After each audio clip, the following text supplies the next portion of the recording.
Hi welcome to my YouTube channel टेक्जीन। पिछली video में हमने पोस्ट रिक्वेस्ट एपीआई मेथड को इंटीग्रेट किया था नेक्स्ट.जेएस के फ्रंट एंड के साथ। हमने सबसे पहले एक फॉर्म क्रिएट किया था जिसमें हम वैल्यूज़ को इंसर्ट करके जैसे ही बटन पे क्लिक करते थे तो हमारी जो पोस्ट रिक्वेस्ट एपीआई थी वो कॉल होती थी और हमारा जो फॉर्म का डेटा था वो स्टोर हो जाता था हमारे मोंगोडीबी डेटाबेस में। ठीक है, तो ये सारी चीज़ हमने पिछली वीडियो में कवर करनी थी। अगर आप लोगों ने अभी तक पिछली वीडियो नहीं देखी है तो काइंडली पिछली वीडियो को जरूर देख लेना। इस वीडियो में हम क्या करने वाले हैं, हम अपनी गेट रिक्वेस्ट एपीआई मेथड को इंटीग्रेट करेंगे नेक्स्ट.जेएस के फ्रंट एंड के साथ।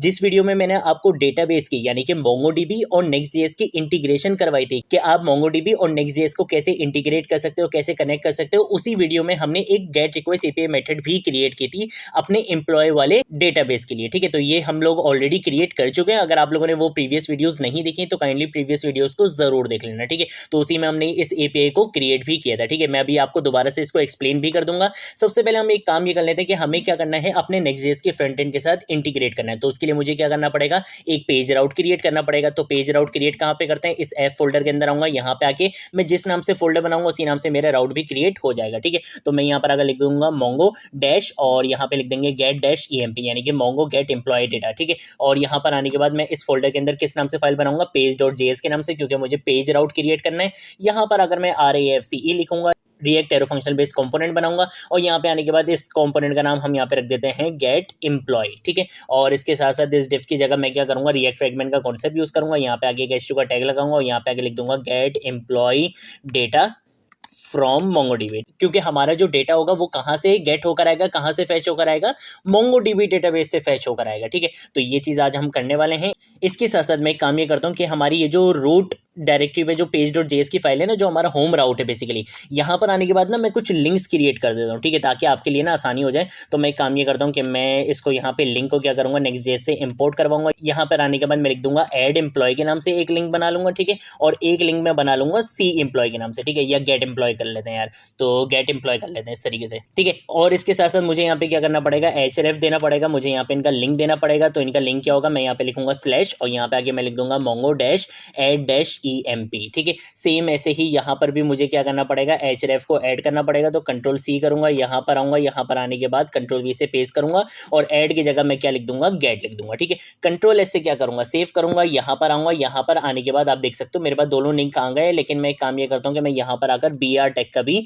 यूज कर लेता हूँ। ठीक है, कंट्रोल एस से सेव करूंगा। अब आप देख सकते हो कि ये नेक्स्ट लाइन में आ चुके हैं। ठीक है, अब मैं क्या करूंगा, मुझे फॉर एग्जाम्पल अगर एम्प्लॉय को ऐड करना है तो मैं क्या करूंगा, इस ऐड एम्प्लॉय पे क्लिक करूंगा तो देखो मेरा ये फॉर्म आ जाएगा। यहाँ से मैं अपने एम्प्लॉय को क्या कर सकता हूँ, ऐड कर सकता हूँ। ठीक है, सेम ऐसे ही मैं अगर यहाँ पे आता हूँ गेट एम्प्लॉय पे और जैसे ही मैं इस पे आऊंगा तो यहाँ पर आने के बाद आप देख सकते हो मेरा गेट एम्प्लॉय फ्रॉम मोंगोडीबी वाला कंपोनेंट यहाँ पे कॉल हो चुका है। ठीक है, अब एक काम ये कर लेते हैं कि मैं इस फाइल को यहाँ पे कर देता हूँ क्लोज, इसका कोई काम नहीं है। यहाँ पे आने के बाद भी ना हम एक काम ये करते हैं कि एक लिंक बना लेते हैं। ठीक है, बैक के लिए। ठीक है, तो मैं यहाँ पर अगर एक लिंक बना लूंगा, यहाँ पे आके मैं लिख दूंगा बैक टू होम। ठीक है, इस तरीके से कर लेते हैं और यहाँ पर आने के बाद मुझे यहाँ पे क्या करना पड़ेगा, href का यूज करना पड़ेगा और इसके अंदर मैं यहाँ पे स्लैश दे दूंगा ताकि ये वापस होम पेज पे चला जाए। ठीक है, देख लेते हैं कि ये वर्क कर रहा है नहीं कर रहा। ये मेरा बैक टू होम है, जैसे ही मैं इस पर क्लिक करूंगा तो मैं वापस कहाँ पे आ जाऊंगा, होम पे आ जाऊंगा, और जैसे ही गेट एम्प्लॉय पे क्लिक करूंगा वापस यहाँ पे आ जाऊंगा। ठीक है, तो ये चीज़ तो यार हमने ईजिली यहाँ पे कर ली है। अब सबसे पहले क्या करना है, मुझे यहाँ पर आकर एक टेबल बनाना है। ठीक है, तो मैं यहाँ पर आऊँगा, यहाँ पर आने के बाद मैं सबसे पहले तो यहाँ पे टेबल का टैग यहाँ पे यूज़ करूँगा।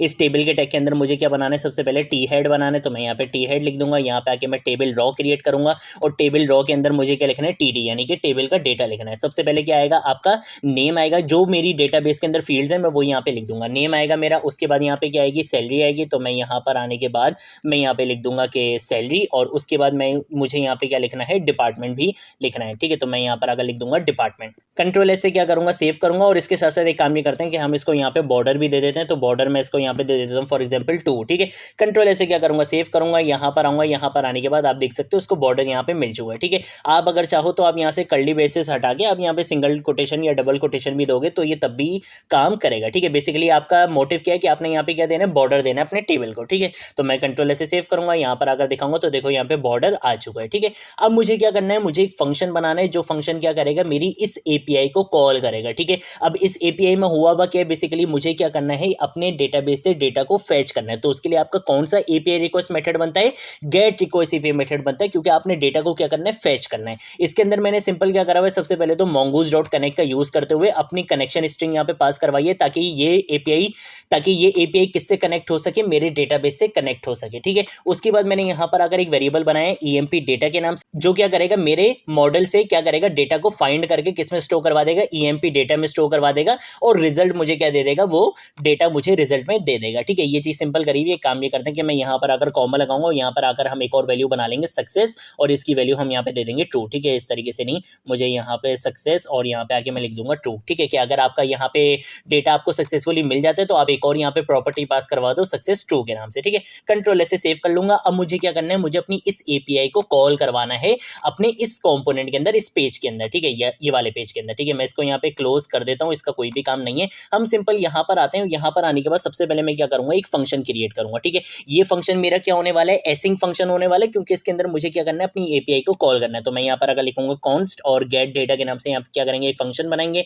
इसको एसिंग फंक्शन बनाएंगे। यहाँ पे हमने अपनी एपीआई को क्या करना है, कॉल करना है। इसके अंदर आकर सबसे पहले एक काम ये करेंगे कि लेट डेटा के नाम से क्या करूंगा, एक वेरिएबल बनाऊंगा। यहाँ पे आके मैं लिख दूंगा अवेट का कीवर्ड, यहाँ पे फैच एपीआई मेथड को हम यहाँ पे यूज करेंगे। इसके अंदर मैं अपनी एपीआई का यूआरएल बताऊंगा। मेरी एपीआई का यूआरएल क्या है, http:// यहाँ पे मैं लिखूंगा लोकल होस्ट 3000 और उसके बाद मैं यहाँ पे क्या करूंगा, स्लैश लिखूंगा। एपीआई के फोल्डर में जाना है स्लैश, और यहाँ पर आने के बाद आपका राउट किस नाम से था, db-emp के नाम से राउट था आपका। ठीक है, तो मैंने बोल दिया कि भाई आपने क्या करना है, इसको फैच करके लेकर आना है, किस में स्टोर करवा देना है, डेटा में स्टोर करवा देना है। यहाँ पर आने के बाद मैं क्या करूंगा, data equal to await data dot JSON, इसको क्या करूंगा, जेसन फॉर्मेट में ये मैं यहाँ पे कन्वर्ट करवाऊंगा। और उसके बाद मैं यहाँ पे क्या करूंगा, एक इफ की कंडीशन चेक कर लूंगा। मैं बोलूंगा कि भाई डेटा डॉट सक्सेस अगर क्या है आपके पास ट्रू है, जो अभी अभी मैंने सक्सेस की वैल्यू क्या दी है, ट्रू दी है, कि अगर आपको डेटा सक्सेसफुली मिल जाएगा तो सक्सेस की वैल्यू आपको क्या मिलेगी, ट्रू मिलेगी। तो मैं यहाँ पे कंडीशन चेक करूंगा कि अगर सक्सेस की वैल्यू ट्रू है तो आप क्या करो, रिटर्न करवा दो। किसको रिटर्न करवा दो, डेटा डॉट रिजल्ट, रिजल्ट के अंदर जो भी आपके पास डेटा आया है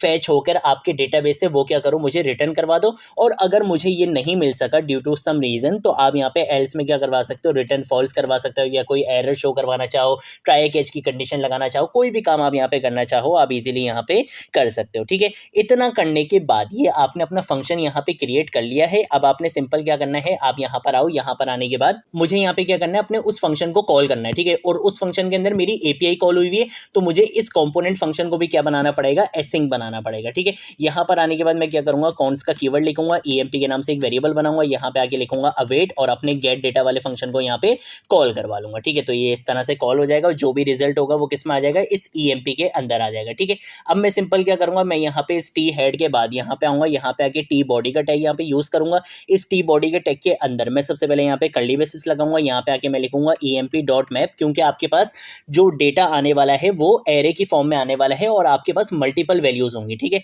तो मैं यहाँ पे क्या करूंगा, मैप फंक्शन का यहाँ पे यूज करूंगा। इसके अंदर आपको पता है कि आपने दो वैल्यूज पास करवानी होती है, एक आपका अपना पैरामीटर होता है और एक यूनिक की प्रॉप भी होता है। ठीक है, तो मैं यहाँ पे यूनिक की प्रॉप को भी इस तरह से पास करवा दूंगा। यहाँ पे आगे हम क्या करेंगे, टीआर का टैग यहाँ पे यूज करेंगे, यानी कि टेबल ड्रॉ, और यहाँ पे आगे मैं अपने इस यूनिक की प्रॉप को यहाँ पे क्या करूंगा, पास करवा दूंगा, ताकि कोई वार्निंग एरर मेरे पास ना आए। यहाँ पे आने के बाद इस टीडी को मैं यहाँ पे क्या करूंगा, यूज करूंगा, और इसके अंदर मैं यहाँ पे क्या बोल दूंगा कि भाई आइटम डॉट नेम के नाम से आपके पास एक प्रॉपर्टी है, एक और प्रॉपर्टी है किस नाम से, सैलरी के नाम से, और एक और प्रॉपर्टी है आपके पास किस नाम से, डिपार्टमेंट के नाम से। ठीक है, ये वही फील्ड्स हैं जो मैंने अपने डेटाबेस में डिफाइन करी हुई हैं। ठीक है, कंट्रोल से क्या कर लूंगा, सेव कर लूंगा, यहाँ पर आऊंगा। यहाँ पर आने के बाद आप देख सकते हो मेरा जो डेटा था वो मेरा फैच होकर आ चुका है। आप यहाँ पे देख सकते हो कि मेरे पास यहाँ पे फरजीन था, हुजैफा था, बिलाल था और असद था। ठीक है, अगर हम यहाँ पे आते हैं, फरजीन, हुजैफा, बिलाल, असद, सारा डेटा आपको यहाँ पे फैच होके मिल चुका है। तो इस तरह से आप क्या कर सकते हो, आप अपनी गेट रिक्वेस्ट एपीआई मेथड को इंटीग्रेट कर सकते हो नेक्स्ट.जेएस के फ्रंट एंड के साथ। ठीक है, तो ये सारी चीज़ें हमने इस वीडियो में कवर कर ली हैं। अगर कोई चीज़ नहीं समझ आए नीचे कमेंट सेक्शन में पूछ लेना, सोशल मीडिया अकाउंट्स पे पूछ लेना, मैं ज़रूर आप लोगों को रिस्पॉन्ड करूंगा। अब हम मिलेंगे नेक्स्ट वीडियो में नेक्स्ट टॉपिक के साथ, तब तक के लिए बाय बाय।